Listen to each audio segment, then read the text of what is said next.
thanks everybody for joining. My name's Pippa Dixon. I'm the Director of Asialink Arts.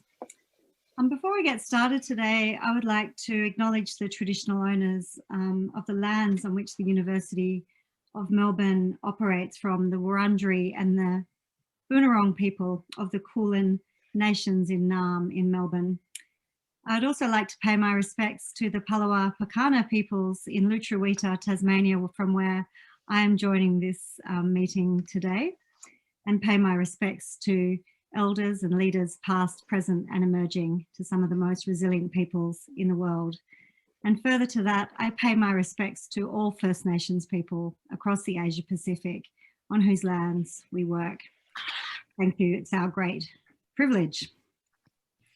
Thank you very much for joining today. This is the third of a four-part session, a collaboration between Santi Saptari Art Consulting and Asialink Arts. And we're thrilled to be able to present this series, which is based on a conversation that's been building for us over the last 2 years, and for many has been a lifetime pursuit.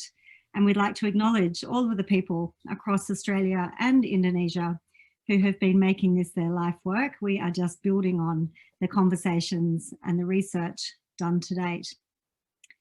So as you probably know, many of you have joined us for the first and second series, and we will be publishing these events. So we are recording today.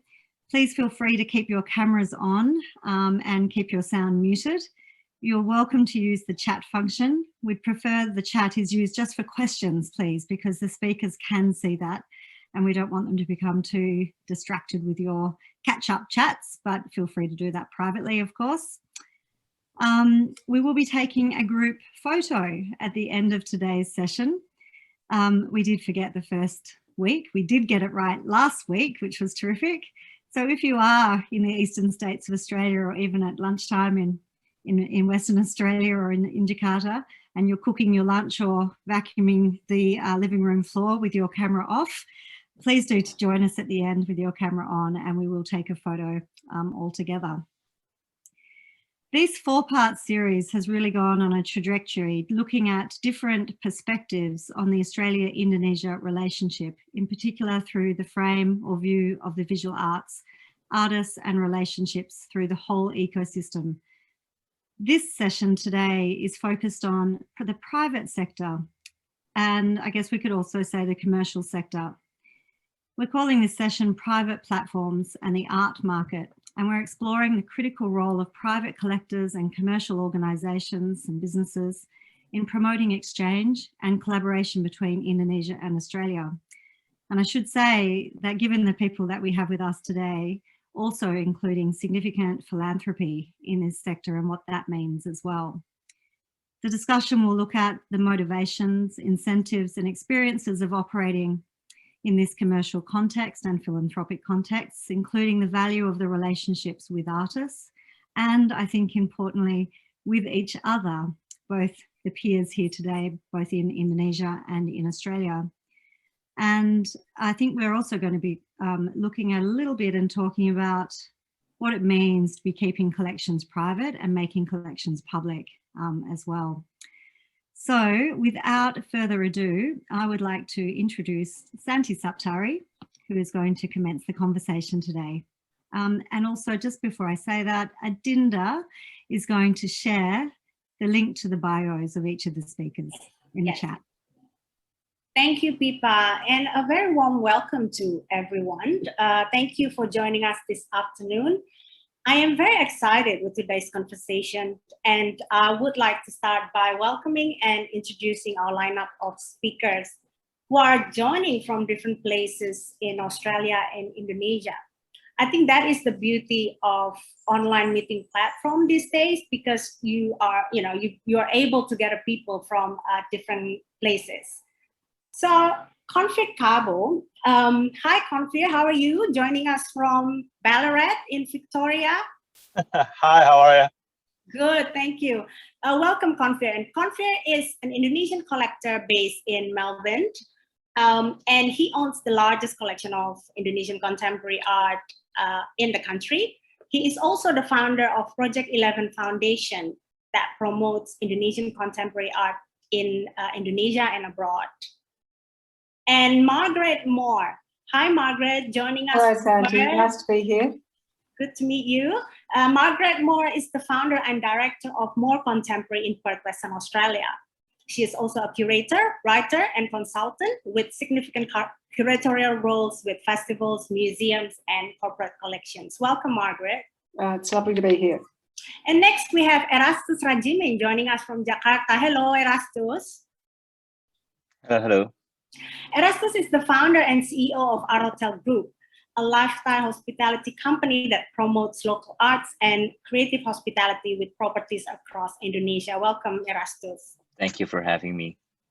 And next, but last but not least, definitely, Tom Tandio. Hi, Tom. How are you? Hi, how are you? How's everyone? Joining us from Jakarta as well. Tom is a collector, businessman, and currently the Fair Director of Art Jakarta. He is also the founder of Indo Art Now Foundation, an online platform for archiving works by contemporary Indonesian artists. So Dinda has shared, I think, the full bio in the chat box. Feel free to have a look at it again. So let's start the conversation. And I would actually like to ask the first questions to pretty much everyone. You know, I would like to invite you to share with us the guiding principles of your works in the arts and cultural arena, and to ask you to provide an insight into where your interest in arts commence. Maybe we can start with Konfir. I'm just unmuting. Thank you, Santi. And that's a hard question to start with. I think the main principle, I suppose, I'm a Indonesian Chinese that's born in Makassar and moved to Australia when I was 14. So I live in the two countries and I have experienced almost two different cultures, basically almost have two different halves. And it actually took a while to reconcile. And I only found the passion for Indonesian art only about 10 years ago. And it's actually through you, Santi, my first purchase of Indonesian art. I still remember that day. I'm not sure whether it's a good or a bad day. It's the most expensive day ever. It was in 2011, Konfir. Yeah, 10 years ago. So I think through that development, firstly from collecting and then from meeting artists and the whole journey. Now the guiding principles for me is actually building a relationship with Australia and Indonesia to encourage tolerance and understanding between the cultures, because I think art is a great platform to bring people together, because there's just so many I suppose excitement around art that you can then not worry about politics or your religion or anything else. You can just focus on the art, and then you can actually have a laugh, have a cry. You can actually like the art together, or even not like the art together. But it becomes a point of conversation that takes all the, I suppose, all the barriers off. That's the way I look at it. Okay, and yeah. I remember. Your first purchase was in 2011, and I think when you started, just like many other collectors, you buy artwork for your private art, for your own private collection. But then I see it did not actually take long before you started to kind of broaden and develop your role into, from an art collector into what I see as a promoter or patron of Indonesian contemporary art. I remember you started organizing exhibition on Indonesian contemporary art in Rome in 2014, and then Melbourne 2015. And in 2016, you set up with your wife, Monica, Project 11 Foundation to promote Indonesian contemporary art and performing arts as well in Australia and beyond. I think what I'm really interested to know is also what inspired you during your collecting journey as a private collector that kind of motivated you to take a much bigger role in the arts. I think the most important thing is actually it feels like this the right development for myself. And it's actually a learning curve and a lot of enjoyment for me, because when I started, and you maybe remember this a long time ago, I never wanted to meet the artist. I just want to buy the artwork and I just want to take it home, hang it, and enjoy the work. And then I think accidentally I met an artist. We start talking and I start understanding their perspective, and meeting young artists. Remember that time when I went to Bandung and start talking to young artists, and I starting to understand why they're doing certain things. And it's actually quite inspirational. I'm actually learning from them, and learning their life experience, because I think a long time ago, I wanted to be an artist, but I'm not very good. And I abandoned that for law school instead. But I mean, and I really admire people that stick to art, because it's not an easy, I think it's one of the hardest thing to do in life, hardest vocation to do. And I think they're inspirational. And what I want to do is to promote them through these exhibitions. And when we do exhibitions, we don't just do the exhibition, we actually bring the artists to, like when we did it to Rome with you, Santi, a long time ago, and to Melbourne and wherever it is, we try to bring the artists. Of course, now we can't do it because of COVID, but we did a collaboration on collectives last year. That's with Melbourne University, Monash University, and RMIT, and we invited four or five collectives, and also Melanie to come here and do a talk. But the whole idea is about to grow together and to exchange experience and understanding, because I think that's what I get the most enjoyment of, not just from the art, but from looking at people actually meeting each other. That's a really great feeling to have, actually. Okay. So actually your interactions with artists actually kind of like trigger this whole thing, your relationship, that they're kind of developing relationship and so on, friendship, Yeah. I mean, when I go to Indonesia, I'm not a smoker, but when I go to Indonesia, I end up smoking with the artists and drinking coffee and experience it. You know the feeling, Tom? Yeah, same. We blame it on the artists. That's right. Yeah, I keep telling everyone, only in Jogja I got smoke a lot, and it was always gudang garam, because everyone spoke gudang garam. But I think that's a great interaction, and that's why I said to people here that when you, and I'm encouraging exchange between Indonesia and Australia, and when the Australian artists go to Indonesia, you need to experience that the same way when Indonesian artists come here. They need to experience the Australian understanding and way of life, and that's what I get a lot of enjoyment from. Yeah. Okay. So, and under Project 11 Foundation, you've done so many different initiatives, from like art tours, funding publication, exhibition, residencies. What do you think? I mean, you've mentioned about the rewards personally or for you as well, but what do you think the challenges in creating these exchanges? And maybe you can give us example through your projects. I think the barrier, we have a lot of baggage between Indonesia and Australia. I think the media has played a very important role, but they're not always positive. The political understanding is also not very positive.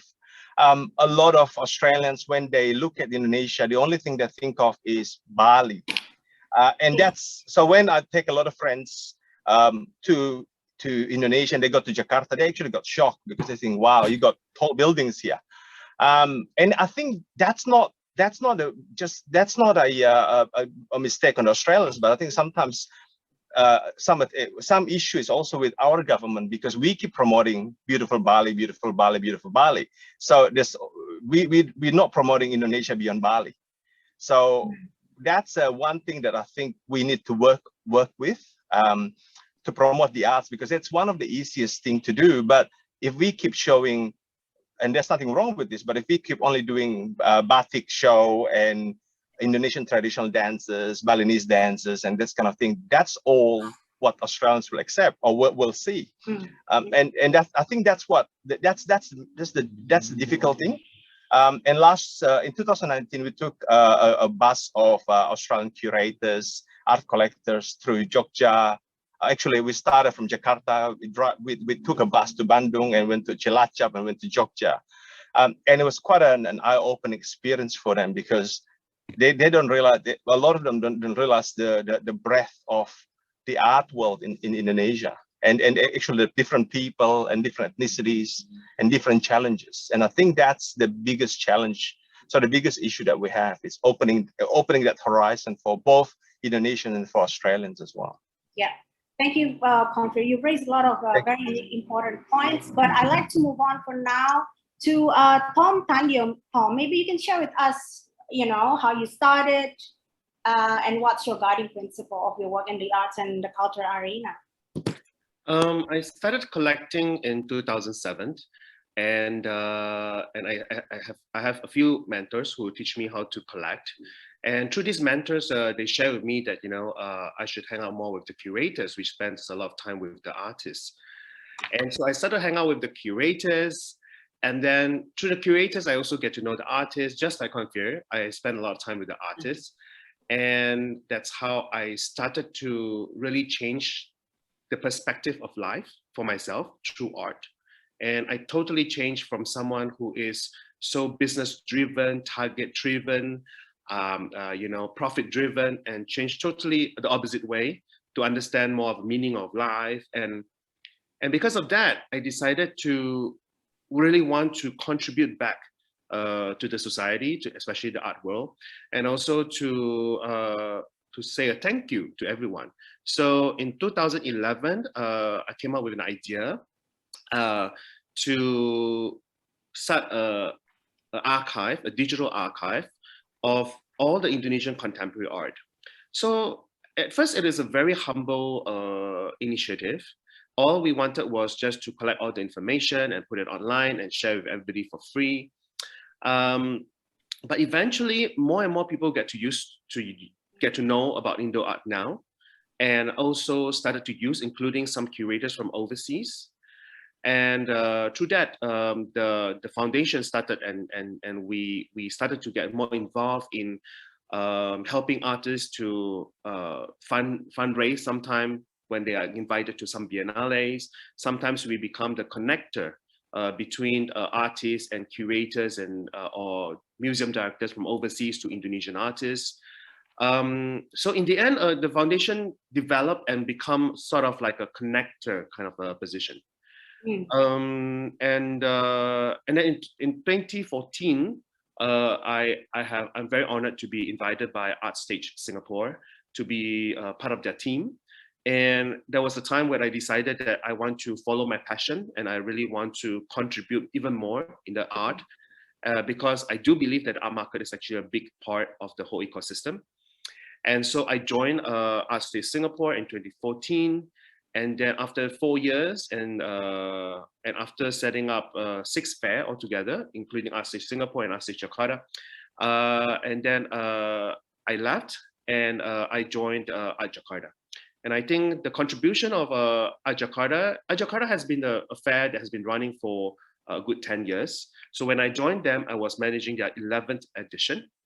And we tried to change and conform the whole idea of Art Jakarta. And I think the art market is also very important, especially in Indonesia. We have more artists than galleries. So this is part of the contribution which I see for myself. Yeah, yes.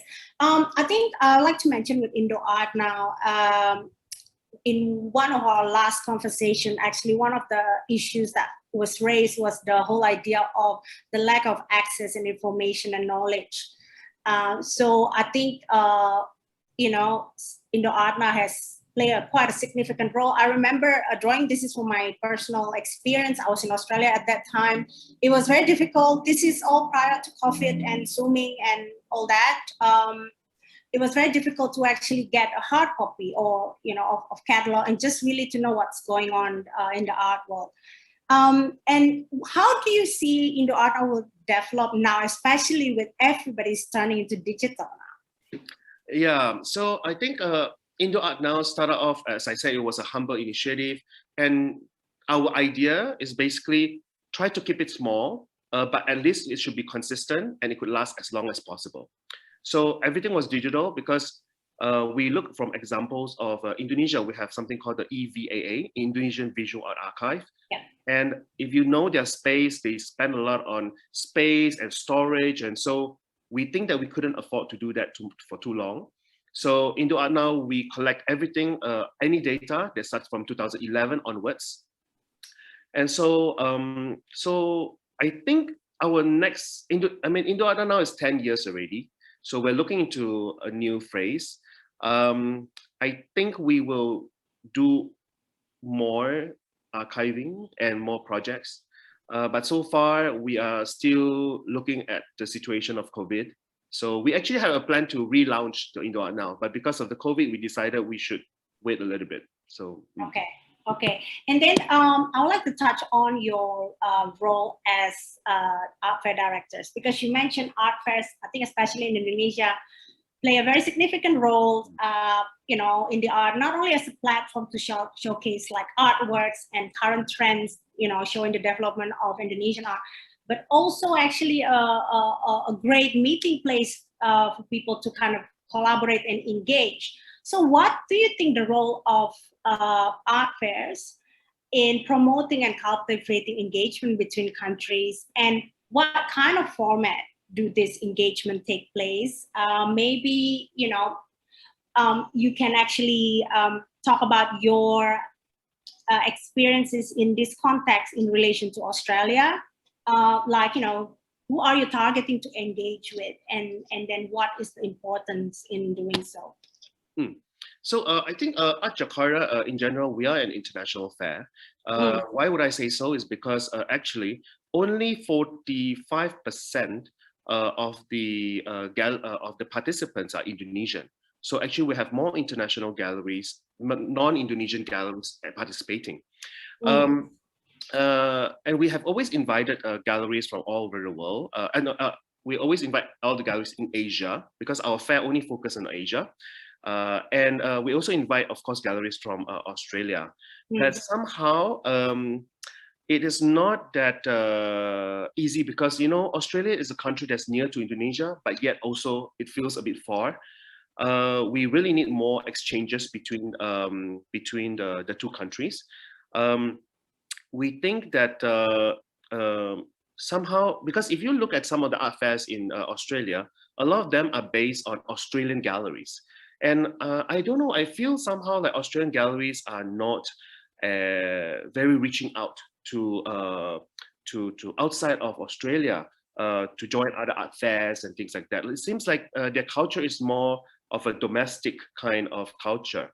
So that's my experience. And I've been trying to always invite also Australian collectors to come to Jakarta. But of course, maybe it's easier for us to get Southeast Asian collectors and Australian collectors. Okay. So, and I think with COVID-19 and travel restriction as well, right? Visitors from outside Indonesia cannot come and visit. And this year, Art Jakarta has also adapted a virtual format that ran for about 4 months. So how did you engage with your audience virtually? And do you think virtual Art Jakarta actually create more opportunities for engagement, or actually the opposite? So, because of COVID, there's a lot, we cannot do the offline fair. So Art Jakarta for 2020, we started this Art Jakarta virtual.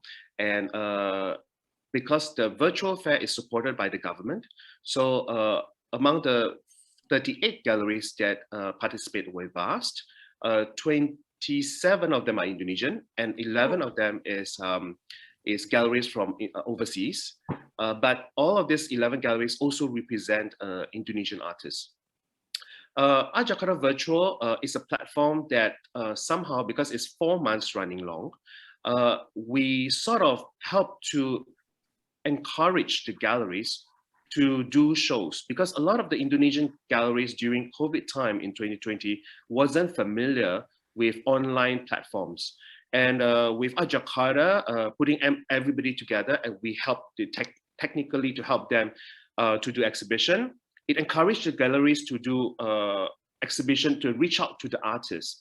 And so artists and the galleries all feel that there is something going on in the art world in Indonesia.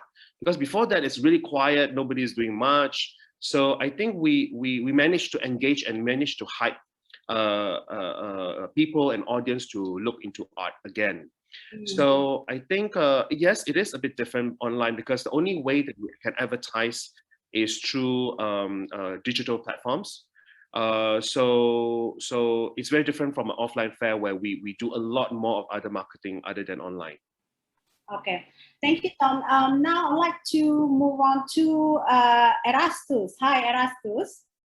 Can you share your experience? Like, how did you start, getting involved in the arts, and what's your guiding principle of your work in the arts and culture arena? Well, honestly speaking, I might be the most junior among the speakers in the world of art. And truth to be told, when I started, Tom was actually my mentor. Tom is my mentor until today. So basically, every art work that I've seen, he's the first person that I call. What do you think about this? What do you think about that? But he's been when you say what is my guiding principle, it started with Tom Tandio as my guiding principle. Well, I was back in Jakarta in 2010, 2011. I was working as a professional. I grew up almost all my life in States and in UK and Singapore. And then when I went back to Indonesia, I get to travel with my sister around Indonesia, and then she was into art, and she's a good friend of Tom as well. And she's actually the one who introduced me to the world of art, and that's when I first met different artists from Jogja, from Bandung, and Semarang, and so on and so on. And then 2012, we started our hotel company, Christine and I, my sister and I, and we wanted to create a concept where it's not just looking for business, but also creating something that can give back to the community. So that's where we are thinking of to combine between hobby and business, which is art and hotel. I grew up in hospitality business, and our passion is art. So that's where we try to combine.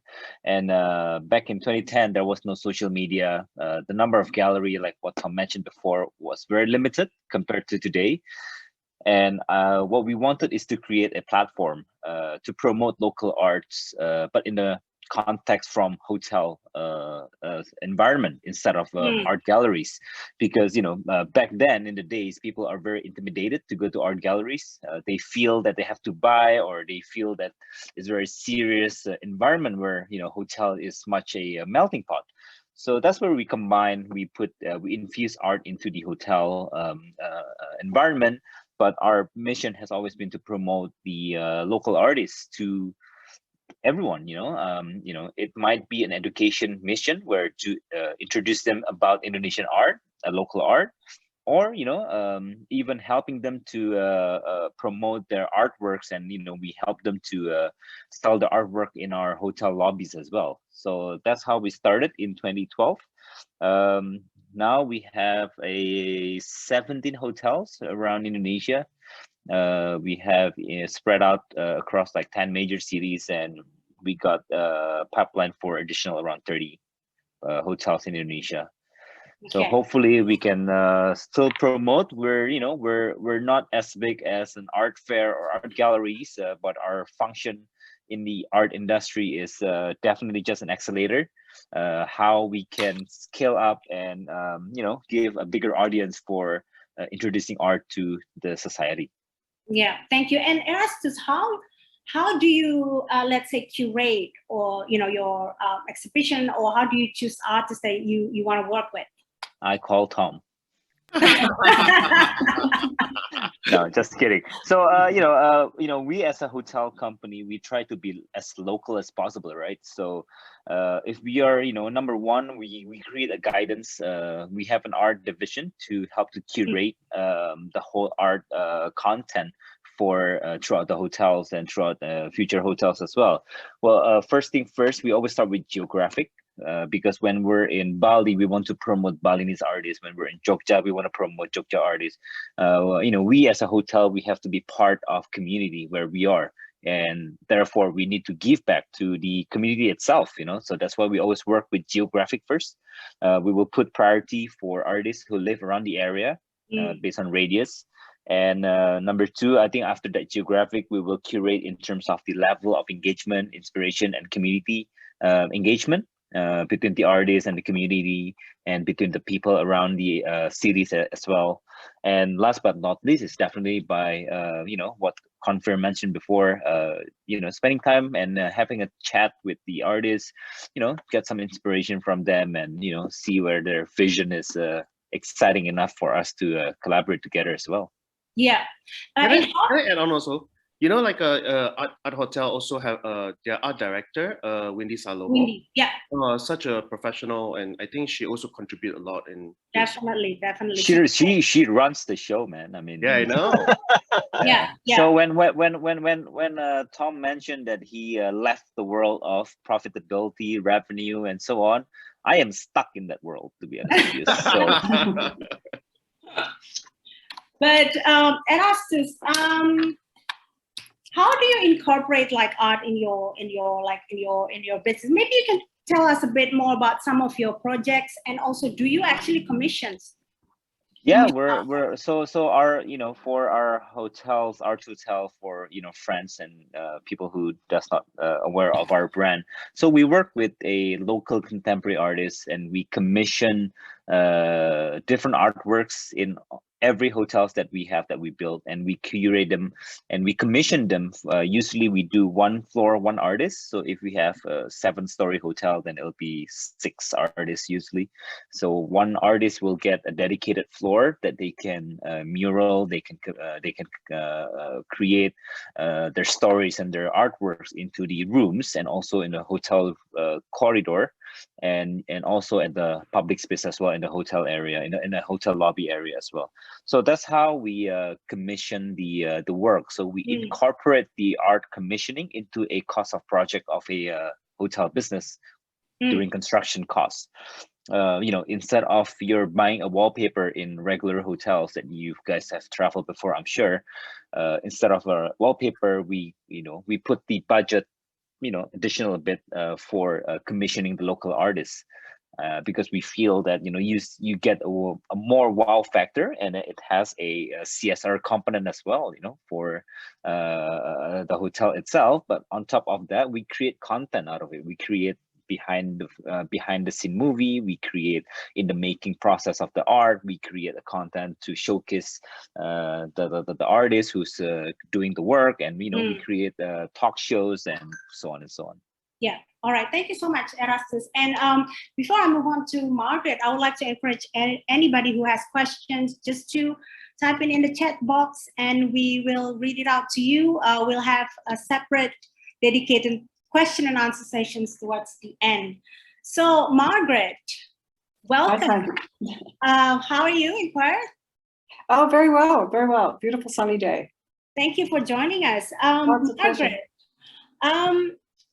yeah, we would like to hear how you started in the art. Oh, that's a long time ago, but well, maybe just on following on the conversation, I might almost say my guiding principles first and then go back, because it's been interesting listening to the other 3 speakers, and in a funny sort of way, even though we're all coming at it from a slightly different place, and because I have done many different things in the art world, I think that ultimately I do see my role as a kind of an advocate. It's an advocacy mediator role. And funnily enough, I think everyone else has said something a little similar, whether, they've come to a position of where they feel like they're helping promote or they're helping connect. And I feel very strongly that that's my driving principle after all these years, that it's about advocacy and mediating. And I kind of say that because, yes, I did start a long time ago doing art history, and then, museum studies or gallery management studies. And I have worked, across public institutions, private institutions, and of course now established a commercial gallery, and I've, done a lot of commissioning, done a lot of projects with festivals. So what I'm really saying is that in all of that, the passion, the core value is contemporary practice and artists, and the value of contemporary art and artists. But it's about no matter what point you access, whether you're a curator or an educator or a collector or an artist, you're kind of all part of this same ecology. And I see it almost as a circular thing, and that, you know, whatever you're doing, you are playing a role of mediating, connecting, advocating, educating, and that's just as relevant in the commercial market world as it is in a museum. It's just that you do it a little differently, I think. Yes. Yeah. Thank you, Margaret. We are very intrigued. Actually, you were involved in an exploratory exhibition of Australia and Southeast Asian artists, and this was back in the 90s. That's right. Yeah, it was called Confess and Conceal. So maybe you can tell us about your involvement then, and how did you approach it? Yeah, it's interesting to reflect on, because, and I obviously had to think about that little moment before I came on today. And it was in 1993, in fact, and I guess some of the development of that really happened, you know, in the couple of years prior. And it was an exhibition that came out of the Art Gallery of Western Australia. So it was institutionally backed in that sense. And I was a curator in contemporary art, and I collaborated with the late Michael O'Farrell, who was the curator of, at that stage, which is interesting in itself, he was the curator of Indigenous art and Asian art. So, you know, he had both portfolios. So it was very much a collaboration between us as curators. But I suppose what's interesting to reflect on is that was also the year that the Asia Pacific Triennial started in Brisbane.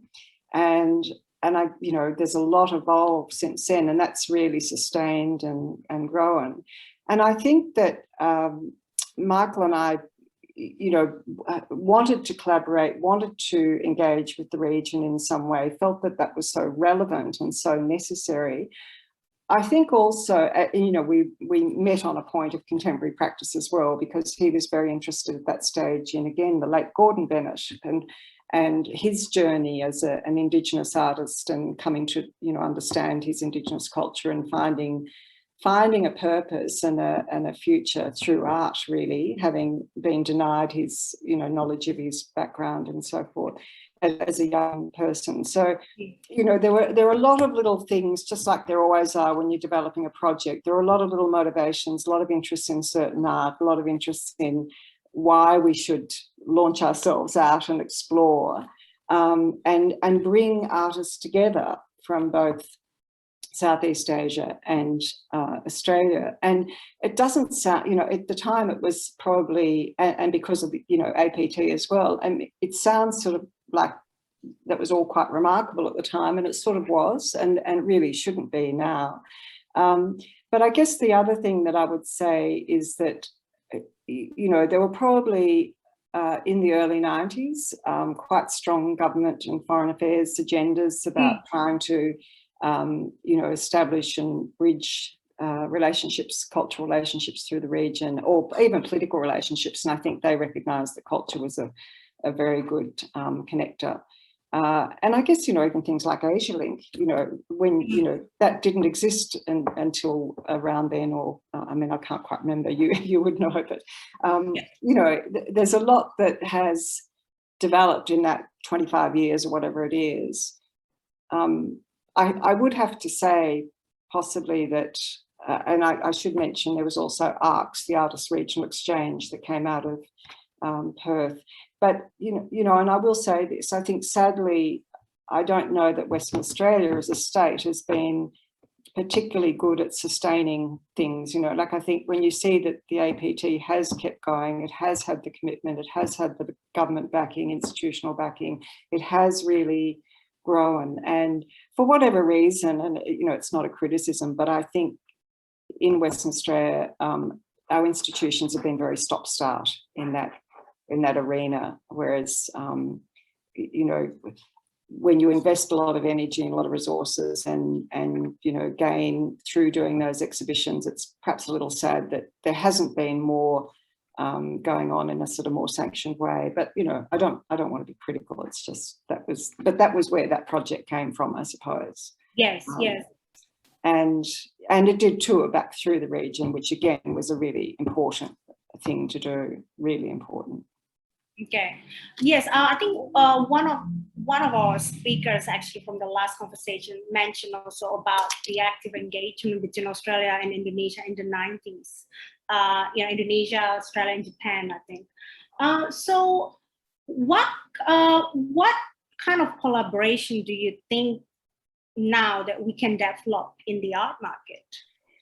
Yeah, well, it's interesting hearing Tom, and I can't remember, maybe Konfir talked as well, Erastus, about, art fairs, and in a funny sort of way, like museum curators and so on, tended to be a little bit dismissive of the fair as a model, but actually it's the democracy of the art world. I think art fairs have been incredibly important in terms of opening access and knowledge and engagement, and obviously it generally pitches to it becomes cultural tourism actually for a lot of people, but that has a real value. No, I'm sorry, what did you say? You said something, I'm just trying to think, you asked something else then. What kind of, the market.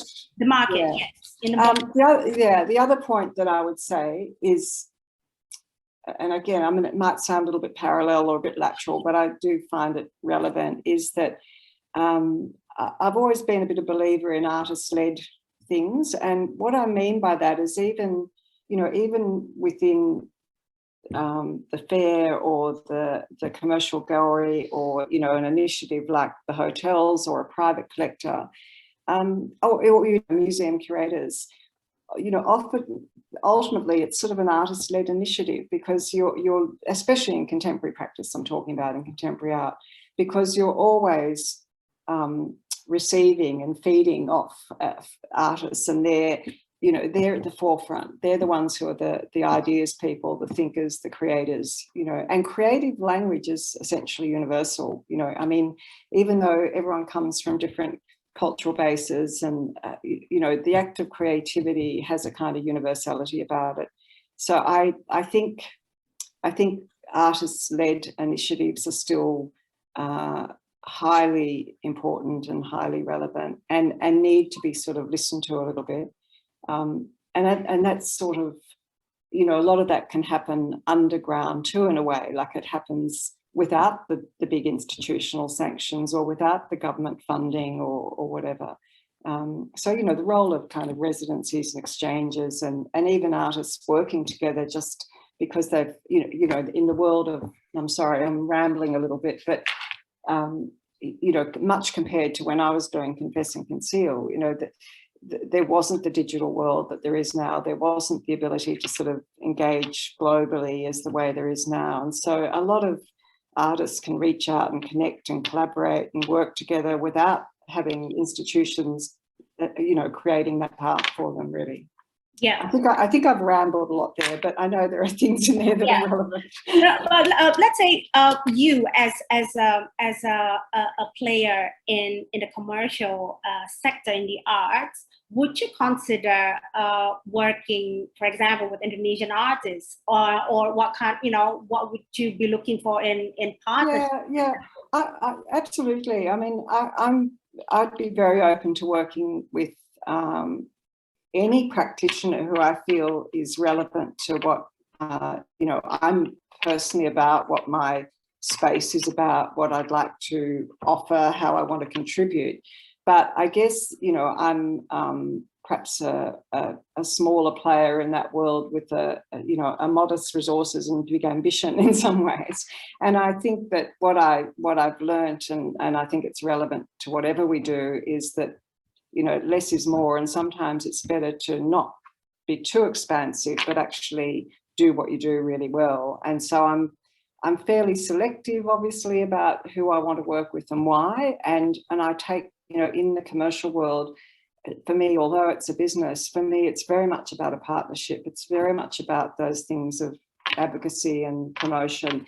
And you have to work really closely and well with the artist, and you both have to be on the same page about what you're trying to achieve together.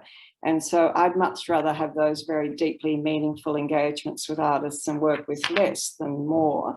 But where those artists might come from or what their practice might be is a whole other thing. So I'm certainly interested in maybe getting to Jakarta Art Fair or Singapore or Taiwan or somewhere in the future, for sure. I think it's just so important to open our access and markets. Yeah. Sure. Thank you so much, Margaret. And now I would like to hand it over to Pippa. Thanks, Santy. Would you mind bringing all the speakers back together, please, on the screen? That was such an interesting conversation, Santy. Thank you so much.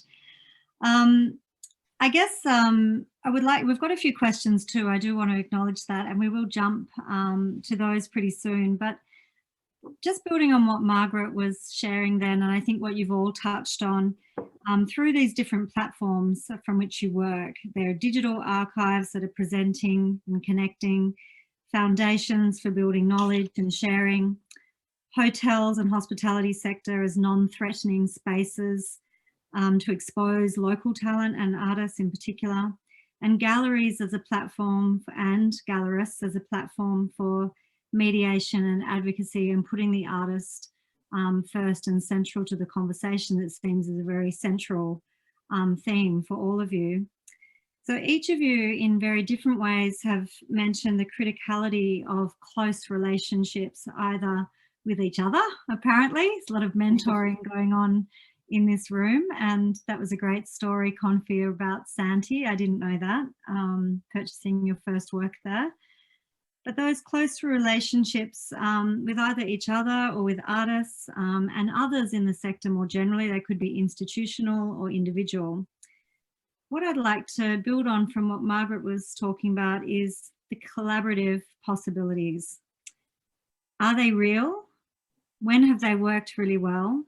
What are some of the examples that you could share of the challenges of collaboration and partnership? And why is collaboration and partnership so important? Tom, I might throw to you because you're closest on my screen. Okay. I think collaboration is very important in art world because as what Margaret has said too, artists is the most front people. I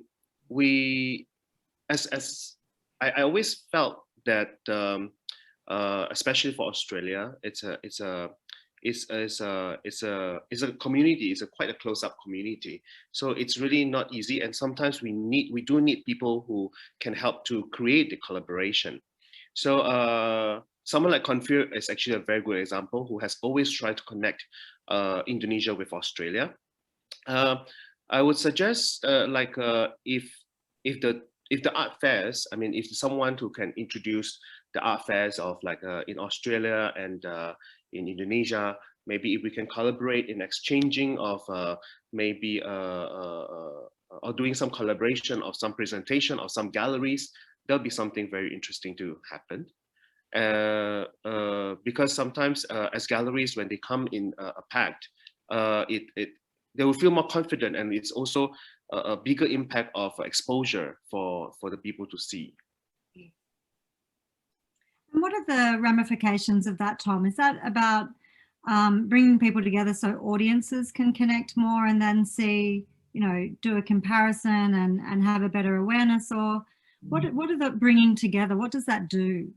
I think bringing this, let's say if we can bring, let's say 5 or 10 galleries from Australia and to collaborate with 5 or 10 Indonesian galleries, it would expose not only the Australian galleries, it will also expose the Australian artists. Because in Indonesia, we almost never see any Australian artists showing at all. Because even the Australian galleries that join at Jakarta is showing also Indonesian artists. So Indonesian audience has almost not much chance to see any Australian artists. Am I right, Santi, Konfir, to say this? Yeah, absolutely. I think that's always been the issue. I mean, we all have to collaborate with each other. I mean, not only between Australia and Indonesia, but for example, when we had the bus tour, everyone stayed at Art Jakarta, the art hotel in Jakarta. And that's how we introduced them to Indonesia, actually. When they arrived, they come to the art hotel in Jakarta, and they were like, wow, this is amazing. I said, yeah, wait until you get to another place, because it gets more and more and more. And And even when I start bringing them in, I actually have asked them to all look at your website, Tom, Indo Art Now, because I think it's the most comprehensive cataloging of it, and it's fantastic because I go there all the time. When I forget someone's name and I realize, oh, I think it started with A, I start going through your website. But I think when we do that, it should be the opposite as well. If we can start bringing Australian galleries with Australian artists, then Indonesian will start looking at. I mean, Sally Smart, for example. I mean, she's showing, she's showing, I think, through Khan's Gallery in Indonesia now. Yes. And then it takes quite a few showing. I think it takes quite a few years before people start to like her and things like that. And I think Tim Woodward, I think within Art Jock 2 years ago. Yeah. So I think there's definitely an avenue. Yeah. Yeah. But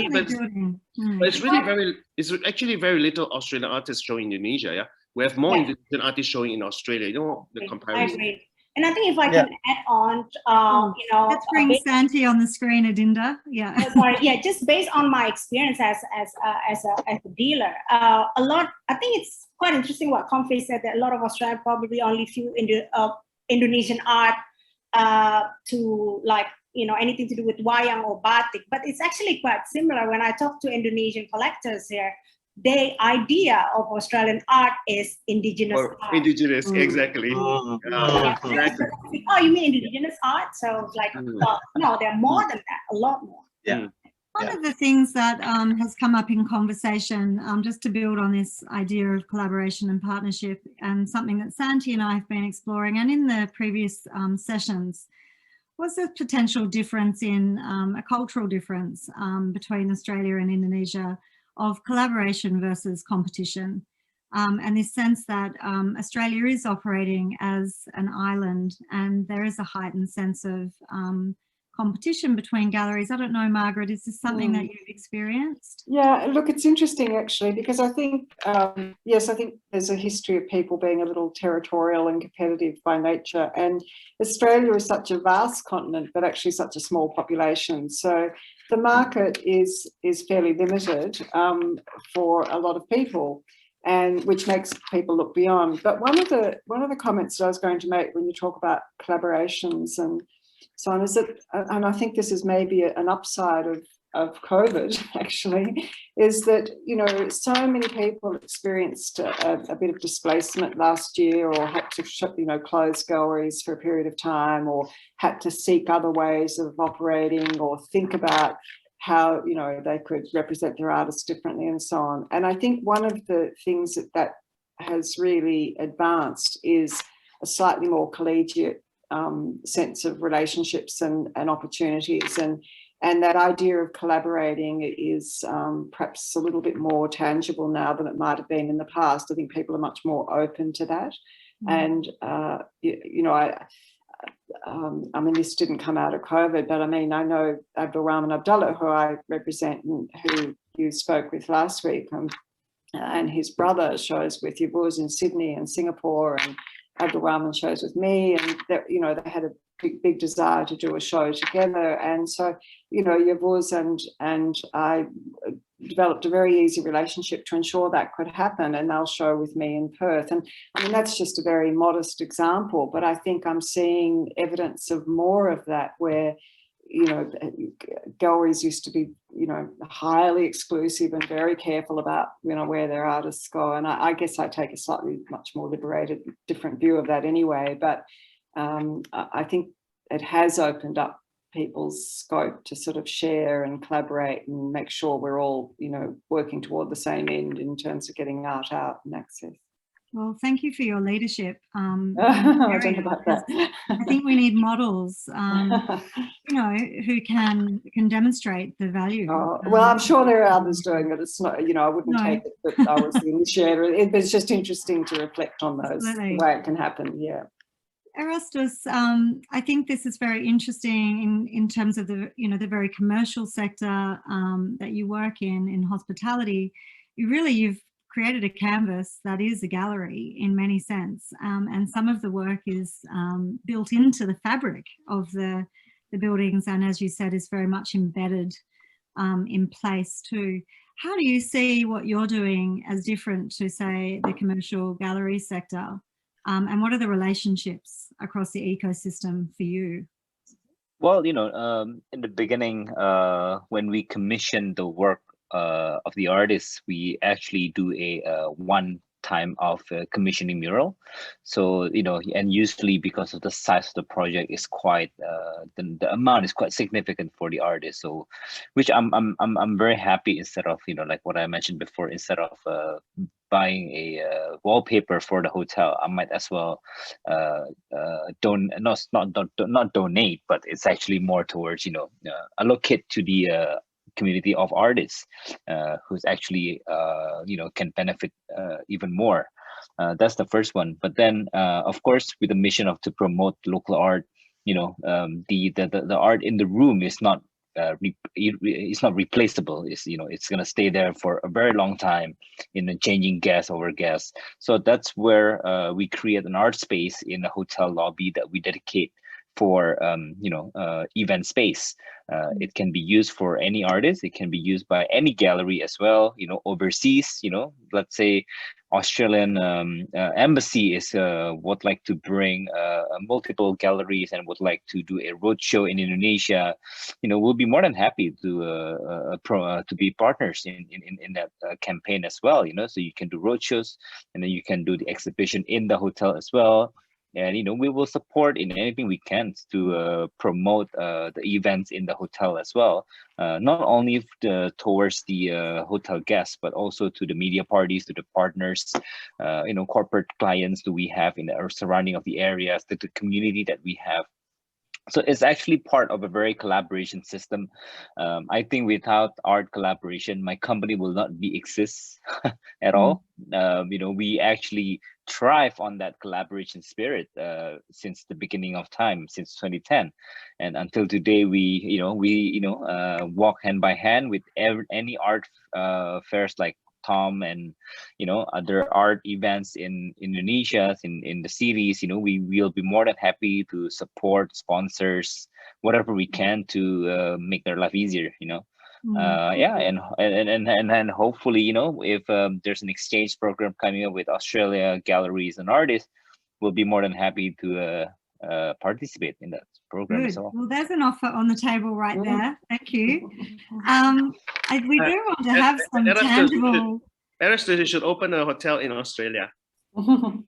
Yeah, well, that's right. And then there could be more synergies between this relationship for sure. We have a number of questions. And also, one of the questions that has come up in previous conversations is there's a big push in Australia, and it's led by people like Konfir and many others.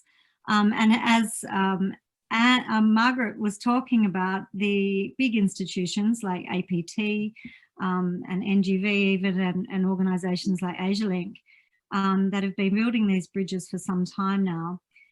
So in Australia, there is a growing awareness, and there is a growing sort of, I guess, collection, if you look nationally, of Indonesian art, as there's still a long way to go. But what about on the Indonesian side, from your perspective?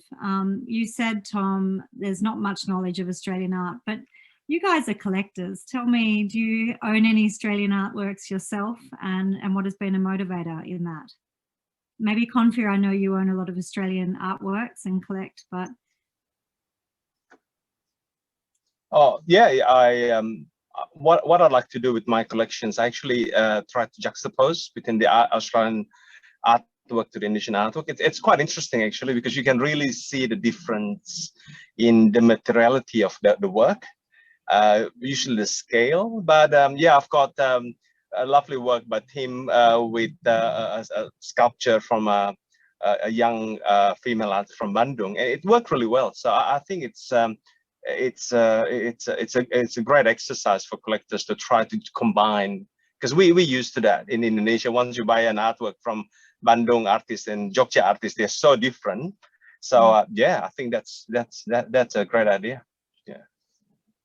And Tom, what's your experience with Art Jakarta? Yeah, for me, I actually I have not started collecting any Australian artists, but I realized it's also because of the exposure. I think there are more, as I said just now, it seems like Indonesian has more exposure in Australia, but in Indonesia, I don't seem to see a lot of Australian art or any artists that, I mean, other than Sally and just our team that Konfir was talking about, Sally is definitely the one that we all know, yeah.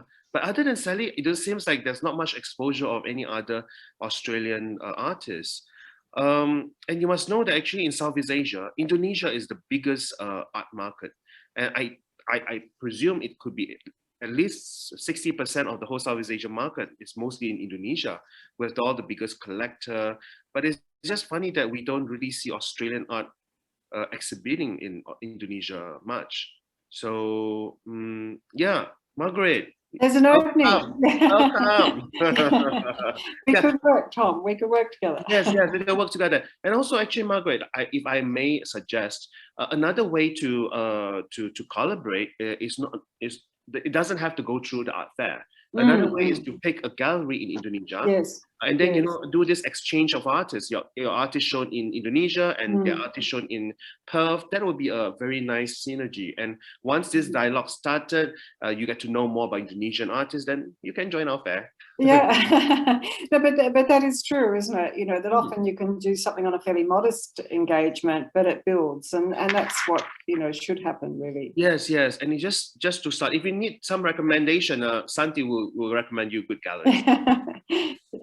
I just want to flag, actually, Erastus has to leave us very shortly, unfortunately. Oh, okay. Erastus, do you have time for one more question? Yeah, go for it. Yeah. I was interested in the ethics and accountabilities of collecting artwork, and particularly in a commercial context when your business is built around the art as a brand and attracting customers through that. So does that influence what you're working with? So rather than looking at art as decoration, but can you collect and acquire and commission work that might be more challenging? And reflect local issues, whether they be social or political? Wow, what a question. Thanks, Pipa. I had to hit you hard on the last one because you're leaving. I should have left 5 minutes ago.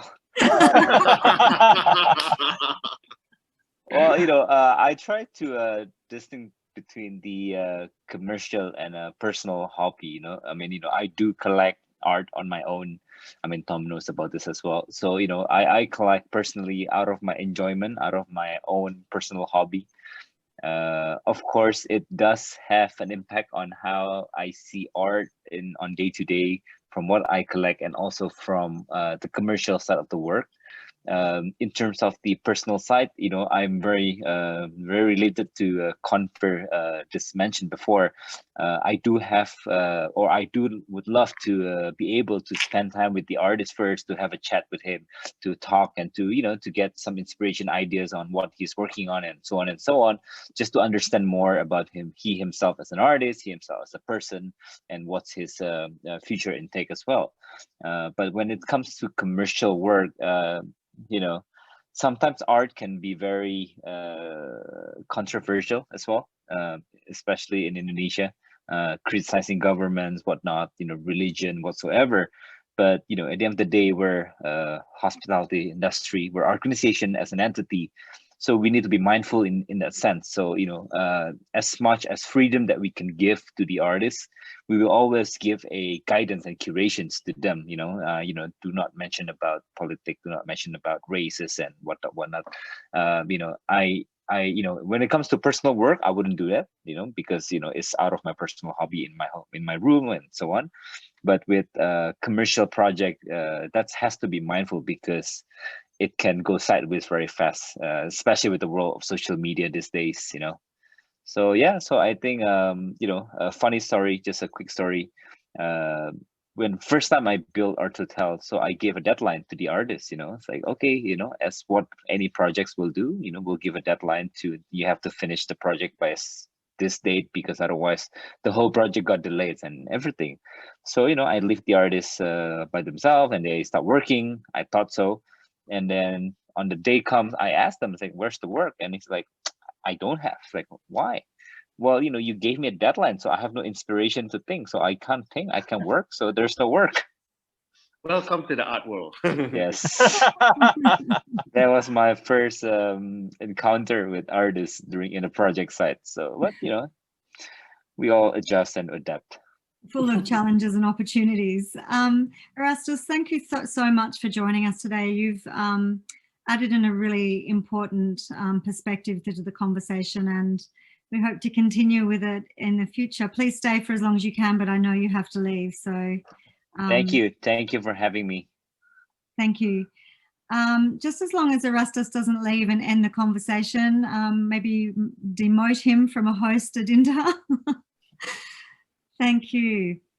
We have a few questions actually, so I'm going to go to the chat, and we've had a question around education and Konfir, your role in educating other collectors and in and around, I guess, Australian and Indonesian art, and how you approach that. And you've gone into some detail about your tours of Indonesia, and also people who attend those aren't just collectors, are they? They're also institutional organisation heads and others. But yeah, how do you approach education, and what do you think collectors need educating about, maybe? I think the most important thing for the collectors is to actually understand a bit of the culture, because the culture, and it's very difficult in Indonesia because there's so many. I think the number is about 600 different languages, 300 different ethnicities. So there's not one culture.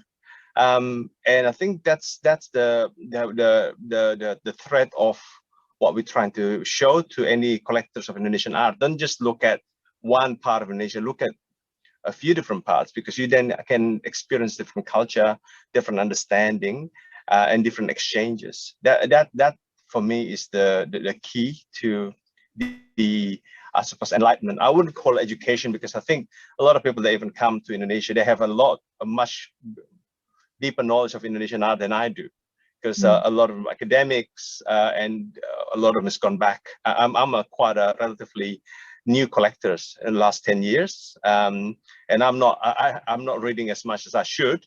Even though I buy the books, I don't have time to read them. So it's important to see and have a chat and have that exchanges. And maybe I'd like to say something else as well. We did a bit of a survey after the bus tour, and most of the people that come to us, they actually the biggest I suppose the biggest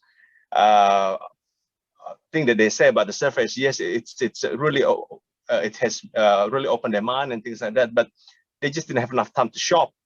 So I think I want to put that to Tom as well, that I think if anyone have been to a tour with me, and I go really fast, I got as many exhibitions as I can, usually 10 galleries plus 10 artist studio in a day, half an hour each, we jump in and out. And then I got this complaint, not complaint, this you know, we call it in Indonesia masukan, this idea in the end. I said, please, yeah, a suggestion here, please, more shopping, please. wait, shopping for art, right? Shopping for art, yeah. No, I don't allow shopping for anything else. They're not even looking at Borobudur. So I think in terms of that cultural exchange, I think they get very excited towards the end, and I think that's how. In the beginning, it's a bit difficult as well, people, I have to say, but it gets easier towards the end. Nobody and that's I think the role of education. Sorry. Nobody knows where you get your energy from, Konfir. Must be the coffee that I take.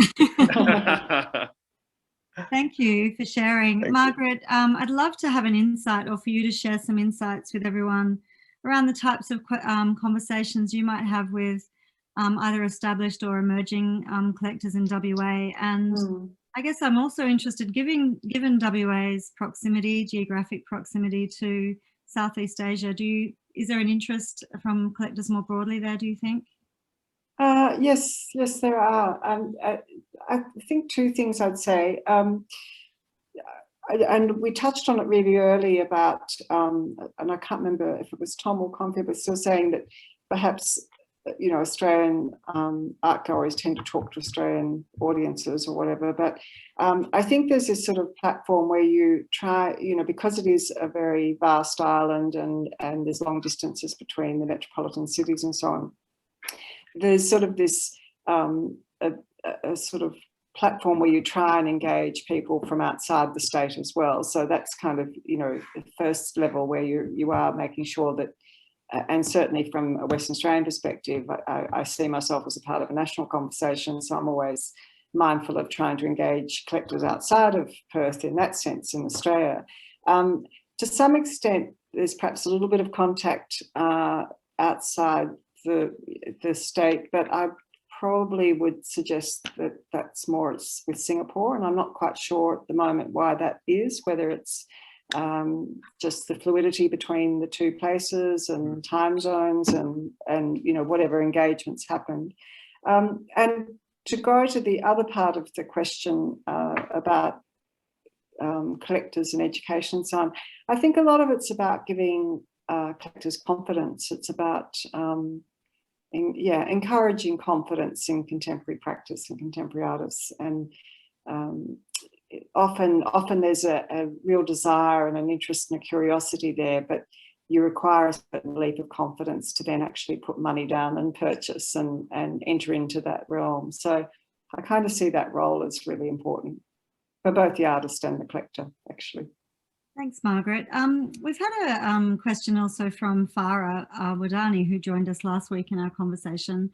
And it's something that comes up quite a lot. Her particular question is around philanthropy, but I want to extend this out because it's well known that we have much more infrastructure to support artists in Australia in terms of government funding and grants and assistance. Well, that's at least what we think and what we believe. I have heard other contrary arguments to that recently. I think there's been a lot more investment in the last couple of years, I guess, from Indonesian government for artists or particular artists. But what are the differences in this support infrastructure for artists in Australia and Indonesia? And starting, I guess, with Farah's question around philanthropy, how does philanthropy differ? Do we think there's a strong culture of philanthropy in Indonesia at the moment? We have two of the foremost philanthropists in Indonesia right here. But what do you think? Are you seeing a growth in philanthropy, Tom and Konfir? Tom, do you want to go first? I think you first there, so you can talk about Australia, because I don't know about Australia. Okay. Yeah, I think the philanthropy, I suppose, from our perspective for the Indonesian artists are mostly from the collectors. So there's a lot of support by the collectors. It's almost a very ancient way of supporting artists. You have a handful of artists that you support and continuously buying piece of their art to support them, and that I think that is the main form of art support in my experience in Indonesia.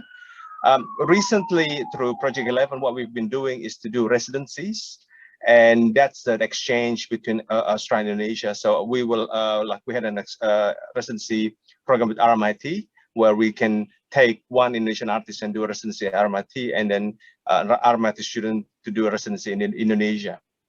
And the same with VCA, also Victorian College of the Arts, we have something similar. So I think that is the form.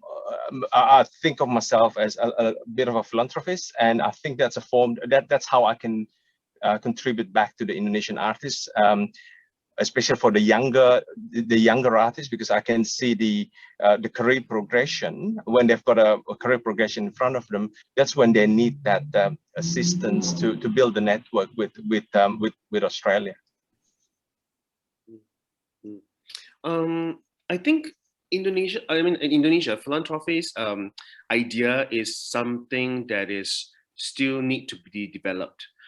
We do have a few collectors who, for example, like Natasha Siddhartha, a collector who actually supports artists in in finding projects for them to be shown in biennales and museum shows. Other than that, I mean, of course, there's also a lot of collectors who started their own private museum as also philanthropists, but I think we still need to encourage more philanthropist acts in Indonesia. But for me, I'm quite curious. For in Australia, does the government has a certain kind of incentive for philanthropists, like in Singapore? Because in Singapore, any kind of art donation will get some tax rebates from the government. So I'm not sure in Australia, do you have that too? Yeah, We same have it here, more Tom. with- Yeah. Yeah. I'm sorry. No, that's fine. And also with the gifting of artworks, there's a tax incentive as well. Yeah, so not Exactly. Just, And in Indonesia, we do not have that. And so I think that is also a very interesting incentive to have, because I've seen and I've met a lot of collectors in Singapore who tried to donate through this scheme. And I think for Indonesia, we don't have that. And I think having it will push more philanthropists act in Indonesia. Yeah, but can I just mention something about that, because we do support cultural organizations here as well, because of the tax deduction and things like that. It's easier to give to the organization. However, it's very difficult to give directly to the artist. There are some organizations that will allow you to say, I want to support the artist X. We support an organization called Fringe Festival, which is quite out there. And I said, look, I want this one. And they're able to do that. But the danger with the tax incentive and things is that you might not be able to, because of tax incentive, you don't go give directly to the artist. While in Indonesia, if you want to help an artist or you want to support one particular artist, you can do that directly because we don't even look at the tax incentive. So I think that's a bit of a pro and cons with government deduction, government tax deduction. Yeah. See. And Margaret, what are your views on, I guess, on the support structures for artists in Australia, and how much do your artists, I guess, depend on? Well, I mean, through bodies like the Australia Council and some of the local state governments have, grant systems for artists, and I think, it's hugely critical actually, but I think also valued, because I know there are many countries that don't have those sort of systems in place, but even so, it's still highly competitive, and budget-wise, it's still not a lot of funding for a very big pool of artists. So it's absolutely essential and valued, but yeah, there's never really quite enough to go around when it comes to the support of artists, especially directly to individual artists, as Konfir was saying, because a lot of the funding regimes are toward institutions or producers or events managers or whatever. So when it comes down to the trickle to the individual artist is probably the most challenging space, I think, for levels of support, which is why I guess, I think the market and the commercial side is so critical, and it's so easy to be a little cynical about the business side of art, but actually, it's really fundamental to the livelihoods of so many artists and for their ability to keep the studios going and, have the collector interest. And collectors can also sometimes take more risks than institutions, that they can be more adventurous, they can be more agile. I certainly don't dismiss any strata of the ecology, because it all matters, significantly to the artists when it comes down to it. Absolutely. And I think just to reflect on actually Tom's story early on, the word transformational came up for me. The transformational power of art, but also patrons, collectors, businesses. It means so much to artists, funding bodies. We know ourselves at Asialink, we've had over 1,000 alumni, some hundreds participating in programs in Indonesia, including artists like Sally Smart, who we've talked about a lot today, who even last week said these were transformational opportunities to build relationships and deepen the engagement. I feel like we could keep talking all day, but it's getting close to finishing time. Just to finish off, one last question before we do our group photo. So do stay if you can, just for another couple of minutes.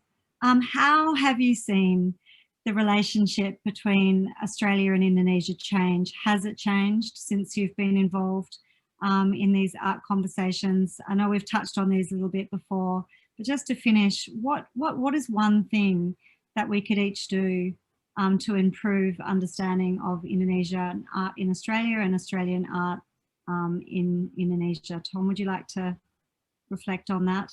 Yeah, definitely one thing that I really want to do is definitely introduce some good galleries that can collaborate with Margaret.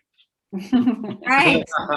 Okay, Tom. I think that is a direct result from this talk, I think, because I think, especially Perth, I mean, I mean, most of us always listen. I mean, we always know about more about, you know, like Melbourne and Sydney galleries that are based there. Perth is very not shown, and I think it's a good time, Margaret, for me to view some gallery, and who knows, you can do some exchanges. And I think the more exchanges we have in terms of exhibition and artists and galleries, and that's good for all our ecology. Agreed. Yeah. Thank you, Tom. Konfir? Look, I think it's a lot better in the sense that now with the social media, everyone can be so close to each other. Everyone can look and fast and the whole thing. But I think we're at a critical juncture here as well, because I'm not sure about in Western Australia, but in Victoria, there's less and less people, actually students learning Indonesians. And I think it's, there was I'm part of another organization called Museum of Indonesian Art, which is made up by a lot of senior Australian that's been collecting Indonesian ethnological art since the 60s and the 70s. So you have this huge lover of Indonesian arts, or at least Indonesian culture in the 60s, 70s, and maybe 80s. And there seems to be slightly, that seems to be almost gone by now. And with the loss of Indonesian language studies, especially in a lot of the primary school and things, I'm just looking 10 or 20 years from now, there could be a, you know, there could be a distancing factor in the relationship between the two countries. So I think we all have to work much harder to build this. Thank you. We actually are learning Indonesian less now than we were 30 years ago in Australia. Yeah. Margaret, any final reflections? No, I certainly agree with what's been said already. And I think it is just consistency and exposure and, you know, trying to build awareness all the time. And I suppose I was sort of reflecting while you're talking too about, you know, things like White Rabbit Gallery that have emerged. So that's come out of a collector, you know, philanthropist who had a long engagement with China, for example. And you know, institutions like that, I mean, that's at a very high level of patronage, but it's done a huge amount to kind of add to knowledge and awareness and access to contemporary Chinese art. And I think that, you know, more and more this, and, you know, things like Mona in Tasmania, you know, and it is interesting that a lot of this is coming out of the private patronage, but they're all initiatives that are educating without even trying to educate. They're giving access without even trying, in a way. And I just think it is accumulative. I think it just takes time, and I think it's having an open mind though. But it is interesting that perhaps out of, you know, China, Thailand, Singapore, I mean, perhaps the Indonesia-Australia relationship is the one that's lagged a little bit, that actually probably does need some real attention and some real focus. Thank you, Margaret. And just on that, actually, we did have a question earlier on, and I did lose it in the chat because there's been lots of interesting comments there. Tom, people are wanting to know when you're opening a museum or gallery. I think I'm not born to be a gallerist. I think gallerist is a tough job. Yeah, and know your strengths and weaknesses, right? Yeah. I've always thought about it, whether I could do it, but I really think I can't. When I spend so much time with all my galleries, but also my clients, and they always share with me all their problems, and you know, when they you know, having artists are all like a super baby, you know, so it's very difficult to take care. So I definitely not into a gallery business, but I've always thought about where my collection will go one day. I hope that my collection would be interesting enough to have a museum who I can donate it to. That's what I hope for. Yeah. Well, I'm sure many would have their arms wide open. And just on that, actually, in terms of your own collection and at that public showing, Konfir, his collection is now opening at the Castlemaine Gallery. Is that right, Konfir? Yes, thank you. Yeah, as part of the Castlemaine State Arts Festival. Oh, fantastic. So yeah, we re-showing parts of the exhibition that Santy curated back in 2018, I think, Santy. It's called Perempuan. Yeah, so it's female Indonesian contemporary artists. Great, that's amazing leadership. Thank you and congratulations. That's great. We'll all hope to get there. Thank you. I just really want to say thank you. I'm going to open back up to Santy also to thank you. But Margaret, it's been wonderful to connect with you. Tom, what a thrill to meet you. And Konfir, you're always saying yes and participating where Indonesia is front and mind and foremost in the conversation. And yeah, you are really remarkable in this sector. Thank you. Santy, would you like to say anything and would you like to convene the picture? You're mute, Santi. No, thank you so much for taking the time to join this conversation today. I think we've learned so much from each other. There's so many important issues that are raised, so much to work on and build on from here. But it's all very exciting. And thank you so much.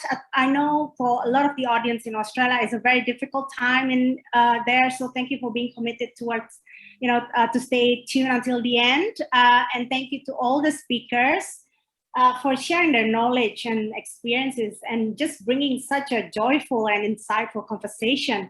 And I would like to use this opportunity to invite you to join us for our last conversation, which is next week, next Saturday. It's on relationship building. So new ways forward in the visual art sectors of Indonesia and Australia. So Saturday, 20th of March, same time, 1 p.m. Jakarta, 5 p.m. Melbourne. So I think we are ready for a photo session before everybody leaves. Great, let's do it. How do you do it? Don't turn your camera off. Oh, okay. Yes, just everyone who's still here in the audience, if you could turn your cameras on now, that would be wonderful. I think Danang, can you please count for us? And here, Danang. Oh, look, so nice to see everyone's faces. Danang. Hello. Yeah. Yes. Okay. Turn on your camera all, and then I will count. 1, 2, 3. One more. Everyone smile. Smile. 1, 2, 3. Yeah. One more. Thank you. Oh man. For the next page. 1, 2. Oh, for the next page. Yeah. Okay. Thank you. Great. But it's really good to see everyone with their camera on. Thank you so much for joining us. And very much looking forward to seeing you all next week.